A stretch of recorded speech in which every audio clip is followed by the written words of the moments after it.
Now we are going to see how the measurement of the radius, that one was done by Eratosthenes. Okay, here we are going to see the steps of the method one by one.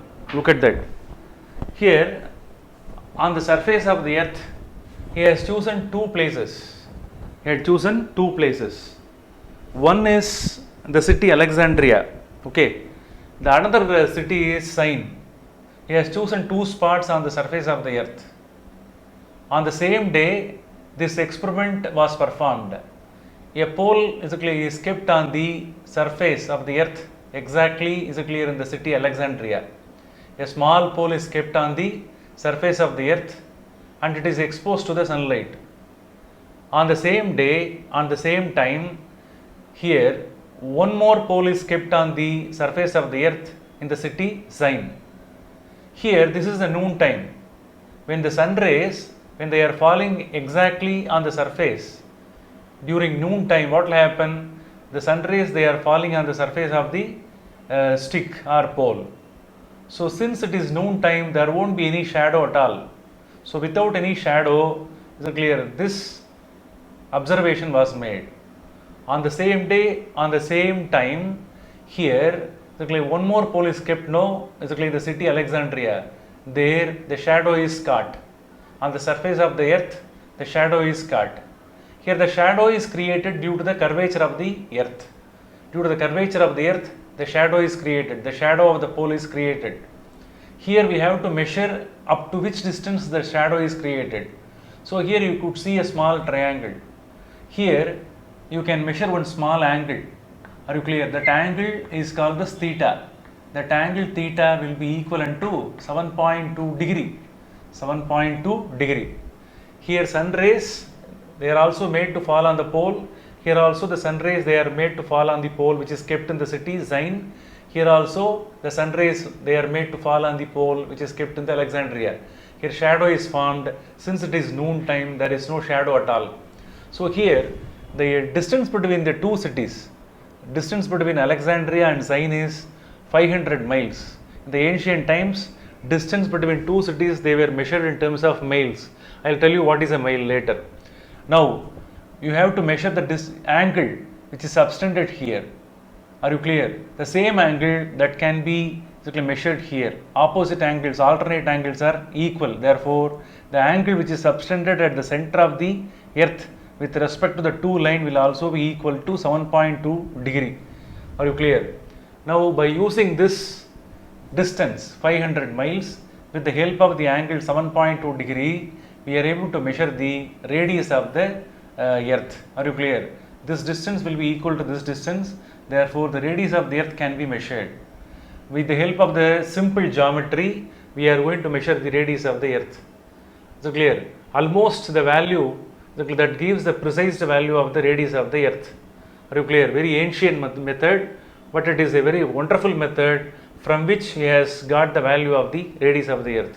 How to measure? Here the same triangular part that is drawn there.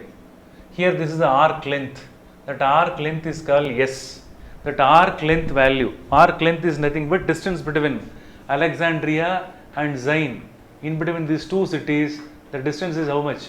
500 miles. Are you clear? The angle is how much? 7.2 degree. Here the 7.2 degree angle that must be converted into radian, that is equal to 1 by 8 radian. Are you clear? Because we are using SI system. So with the help of this, we are able to get the value. Here we know the very fundamental formula called, what is this? Arc length S is equal to R into theta. R into theta. Arc length is equal to radius of the circle into the angle subtended at the center. So what is required? Radius of the earth is required.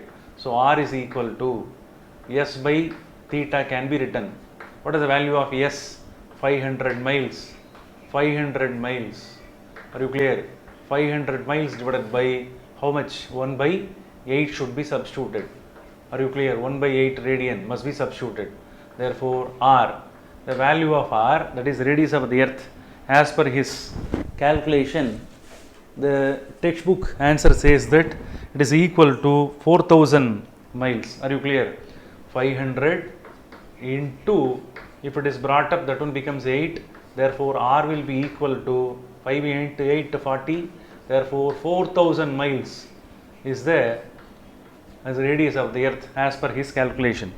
But here nowadays we are not using the miles. Are you clear? So 1 mile, are you clear? 1 mile is equivalent to, that conversion must be learnt from the textbook, 1.609 kilometer.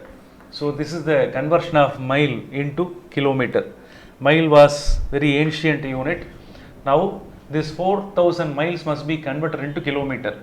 4000 miles is equal to how many kilometers?